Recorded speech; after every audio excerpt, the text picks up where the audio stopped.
Hi, today we want to think about launching a platform. About strategies that help us solve the chicken and egg problem. How do we attract users to a platform when there are not yet enough users on the other side? We will see that launching a platform has a lot to do with marketing. We will remind ourselves about the concepts of push and pull marketing, and then get to know a few strategies to try to manage the process of adding users to a new platform.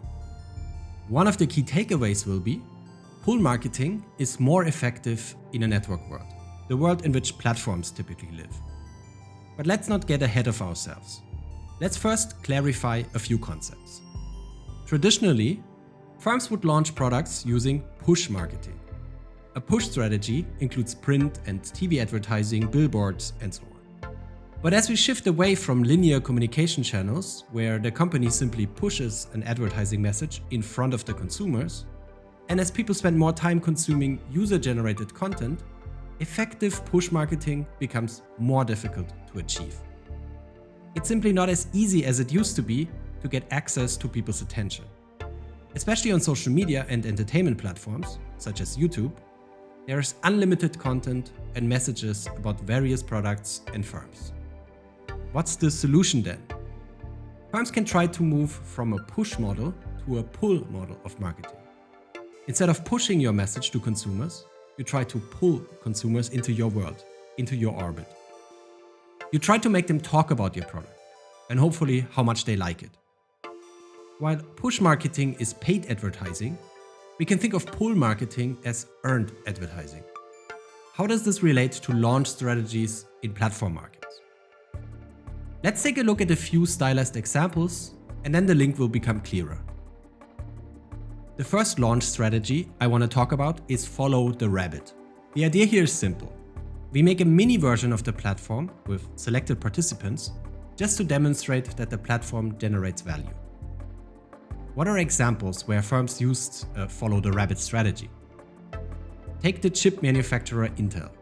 A few decades back, when they introduced wireless networking, nowadays known as Wi-Fi, in laptop chipsets, they first had to demonstrate that there is a market for wireless internet. Sounds crazy today, but hey, this was the early 2000s.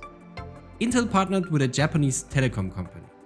Since Intel only wanted to sell their chipsets but did not want to install Wi-Fi networks everywhere, they had to find a partner who would do it, at least in a limited setting. Intel had found their rabbit, and recognizing the value, more and more markets would follow soon. Let's stay in the world of animals. What is the idea behind a piggyback strategy? Well, you try to make your platform interoperable with another one that already has a large installed base. Remember we talked about network effects and compatibility in one of the other videos? That's the same idea here. An example is PayPal, the online payment provider. They piggybacked on eBay's auction platform to find a lot of potential users of direct payment. PayPal was in fact quite clever in its platform implementation strategy. They used bots to buy goods and insisted on using PayPal as the payment method.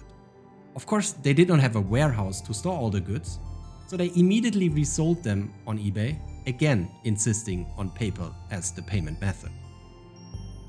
You can also try to focus on key users of your platform and specifically target them. Variants of such strategies are known as seeding or marquee strategies. The first idea would be to pick a user group that may have a particularly high value from joining your platform and target them first.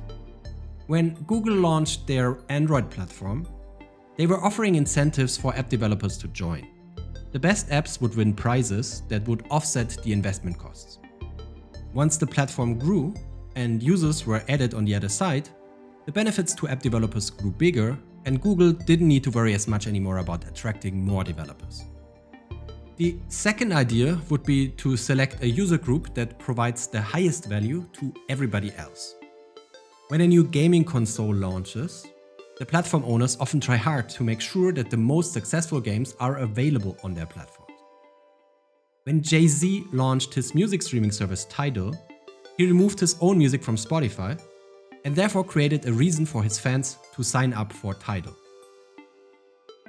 So far, the launch strategies that we talked about had a lot to do with managing indirect network effects. But of course, we can also try to benefit from direct network effects. This is the idea of a producer evangelism strategy. Again, you find a way to attract complementers or producers, but this time we want them to bring their existing customer base to the platform. So you're adding users on both or multiple sides of the platform, but only by focusing on one side, the producers. The crowdfunding platform Kickstarter creates value in that they make it easier for producers or entrepreneurs to collect funding from users. When you launch such a platform, it is in the best interest of producers to attract users to the platform themselves. Another example is Marketio, which is a B2B platform for industrial and office supplies that shares some characteristics of an auction platform. The way they created incentives for producers to bring their customers to the platform was the following. You will have the last word in every bidding competition, but only for the customers that you bring. Okay, let's take a step back and reflect on the 4 or 5 launch strategies that we've covered so far. All these strategies rely on trying to manage the inherent dynamics of multi-sided platforms by trying to pull users into the system. Does this mean that push marketing is never an option with platforms? Of course not. Meet the Big Bang adoption strategy. Nothing new here. The idea is simply to use traditional push marketing strategies to attract a lot of interest and attention to your platform. This is what Twitter did when they installed a giant screen at a large tech conference where people would instantly see their tweets. This was mind-blowing back then, and as a result, Twitter usage tripled. To sum up, in this video we talked about push and pull marketing, and we've seen a few examples of strategies to launch a platform. Most strategies had a lot to do with pull, and now you see why I started with the key takeaway. In a platform world, pull marketing is often more effective than push marketing.